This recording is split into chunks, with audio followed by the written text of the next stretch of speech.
Today I have a AVH-X4700BS to unbox from Pioneer. This is I believe it's a brand new radio for 2015. It's been out for a few months, obviously, but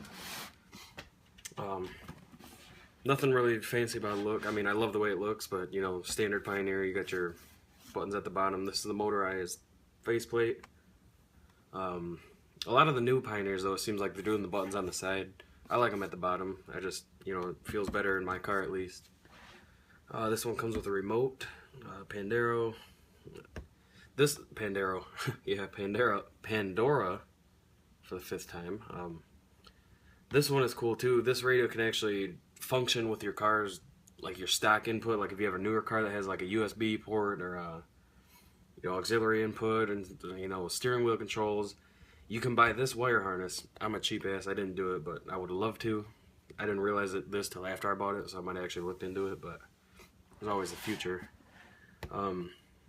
This harness will actually keep all those features, like your steering wheel controls, USB inputs built into your car, auxiliary inputs, stuff like that. I don't know about like backup cameras and all that, but I'm sure there's something you can buy for that.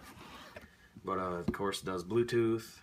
This one is cool too because the Bluetooth, there's something new about the chip for their Bluetooth, but you can basically, before, all you had was basically your music on there. You could change a song, play it, pause it, make phone calls, whatever, but that was it. Now you can actually go to like your artist, you know, all your songs and all that right through Bluetooth without plugging the phone in. I use Spotify, so that's really no big deal to me, but this one does the app mode, plays DVDs, typical Pioneer doubled in. So get it open. There's the box right there. It's just pretty much the same thing. Tells you about all the stuff right there. Now let's figure out how to open it. Here we go.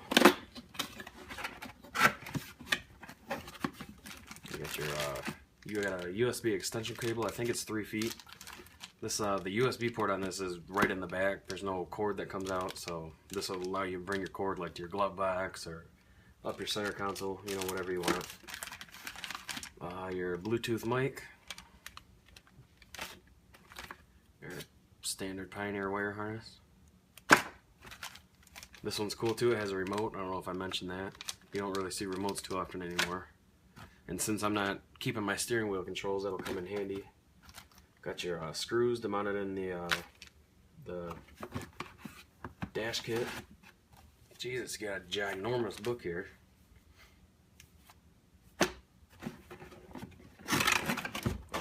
Open that up.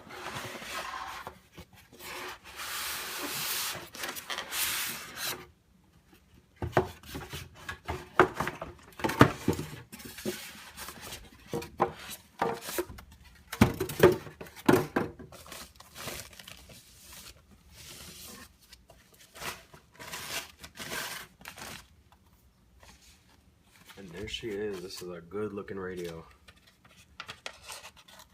So we got some kind of sticker here. Basically says be careful with the screen. Obviously we know that.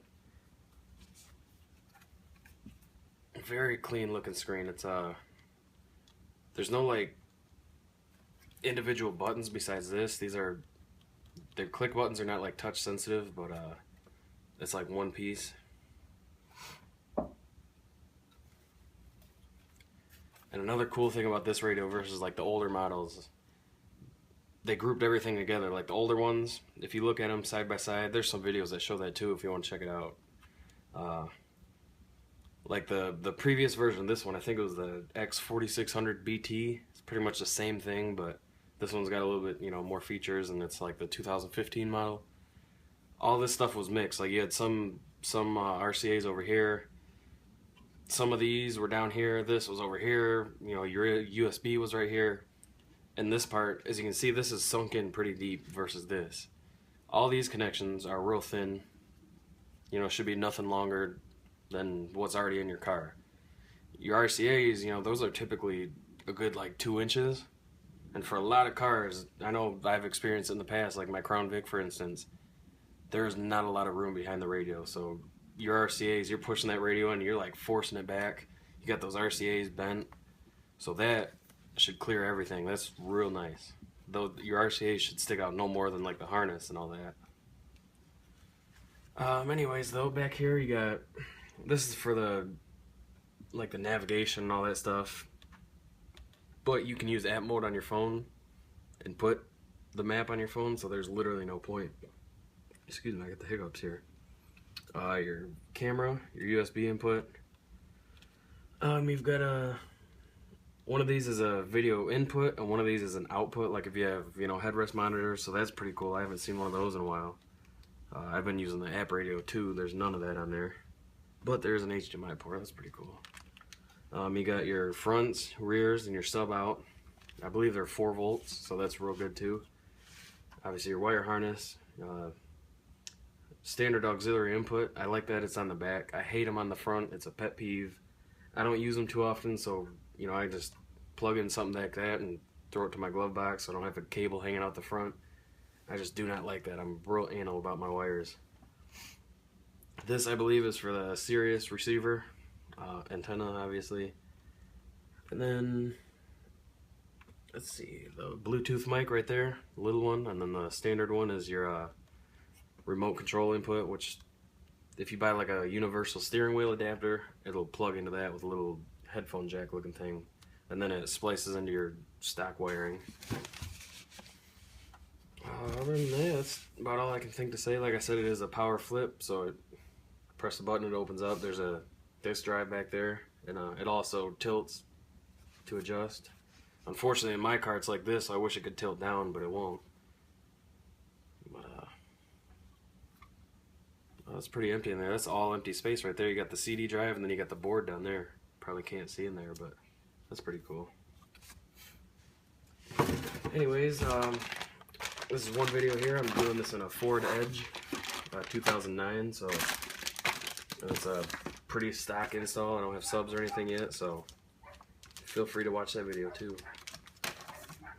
I also got one of these. It's the bypass that obviously not to watch video when we're driving, because we don't do that. That's illegal.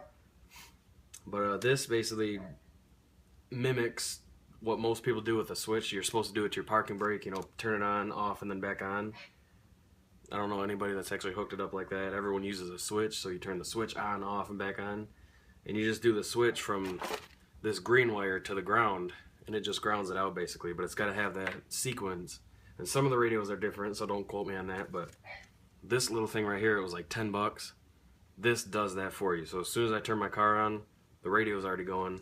I don't gotta, you know, flip a switch or pull my e-brake. Alrighty, thanks for watching. Feel free to rate, comment, subscribe, do whatever you gotta do. I appreciate everything. I try to respond to comments, but I don't get on too often, so no promises there.